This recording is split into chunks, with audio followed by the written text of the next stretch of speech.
So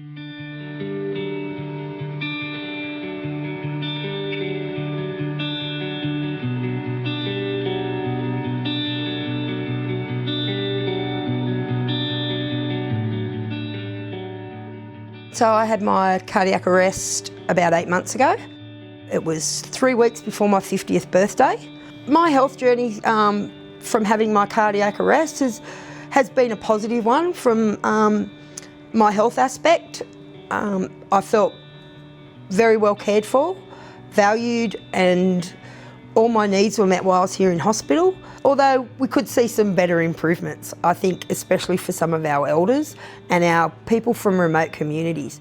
The history, somebody's history of their family and their cultural history for the last couple of generations is really important. I see plenty of people who were stolen generation, and we know they're going to have great difficulties being engaged by our institution, but their families will too. If your uncle or your mum or your grandfather was stolen generation, you're going to be somewhat mistrustful of the same institutions that were involved in taking them away.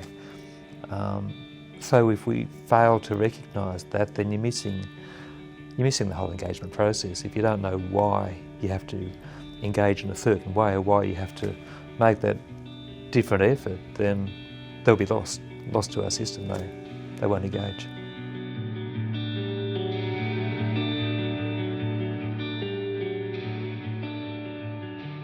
We do know we have a huge Indigenous population in New South Wales, and in Hunter New England Health we actually have probably close to 22%, so 1/5 of the state's Indigenous population live in Hunter New England Health.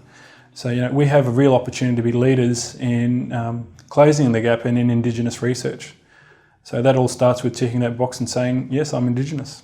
It's important for people to identify as being Aboriginal because that brings with it or sets in motion a train of thoughts for me that I need to acknowledge and appreciate that person's bringing a generational history with them to their health.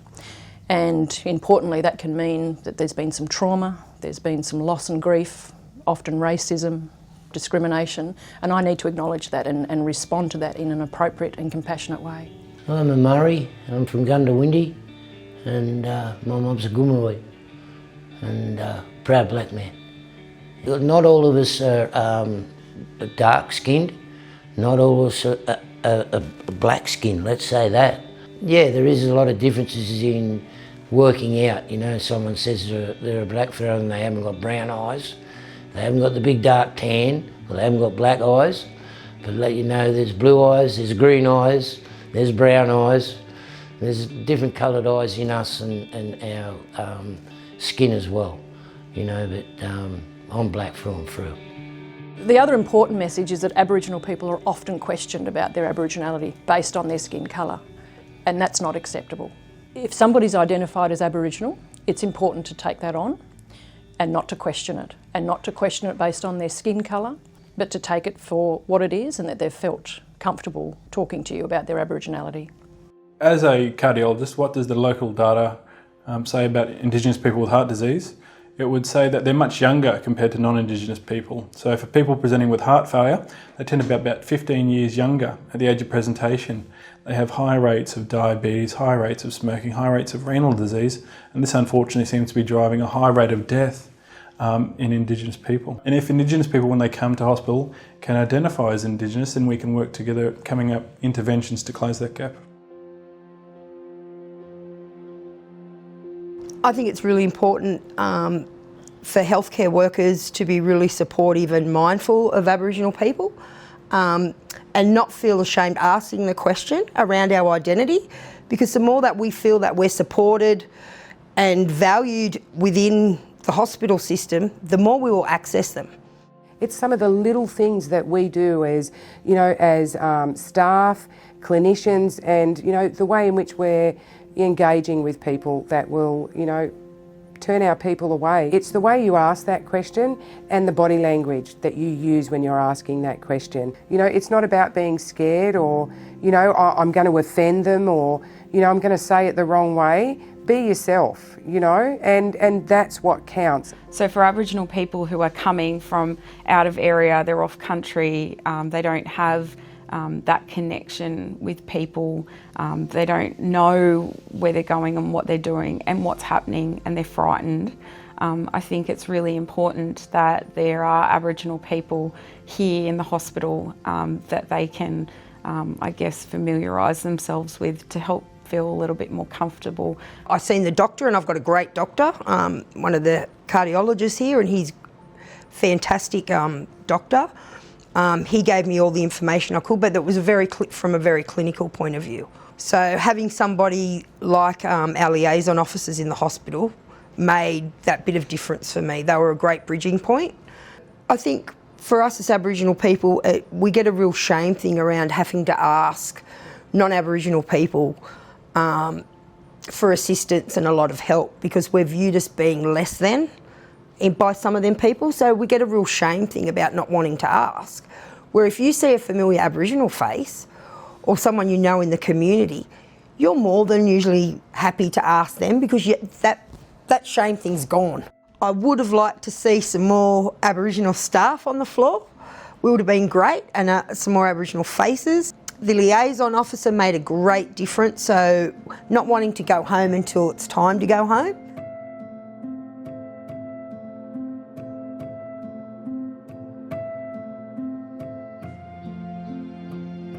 I don't think as Aboriginal people we require different treatment. I think that we require treatment that has understanding, and we need to know why we're having this treatment. So things need to be explained to us. If someone identifies as Indigenous, it leads me down, I ask some extra questions. And that might be around, are they comfortable? Have they got family support? Would they like to see our social worker? And it might explore me to explore their social situation more thoroughly than I would for another non-Indigenous patient. And I talk more about their health literacy to see if they have an understanding of what their engagement has been. And then I generally try and talk to them why it's important that they engage in services, not just for their own sake, but their community's sake, because we know that it's a very strong community focus, and especially if they're an older Indigenous person, they have a lot of entrenched cultural elder respect. And if they take on healthy patterns of lifestyle and treatment, that flows on to the next generation. If we have culturally sensitive programs like cardiac rehabilitation, Indigenous people, Aboriginal people are more likely to engage in those and have better outcomes. So we do have some evidence that identifying as Indigenous and engaging in those programs is beneficial not just for an individual but their entire community. We've also shown in other measures that if we have Indigenous people involved in designing these healthcare programs, they're more likely to be successful for Indigenous people. So it's important that people identify as Aboriginal in a hospital setting, because once they're discharged, that can lead them to be referred to Aboriginal specific services. And that in itself is an important referral, because it means we can link patients up with Aboriginal health workers out in community and Aboriginal specific services that are culturally safe and appropriate and are well known in the community.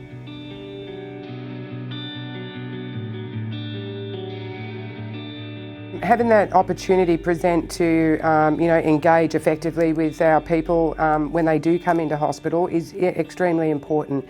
So you need to develop and build those trusts and those relationships, so that I guess our people feel comfortable in sharing, the information that's going to very well help you provide the care that they need. It is about really connecting with that person on a level that is a bit more personal, and getting to know them.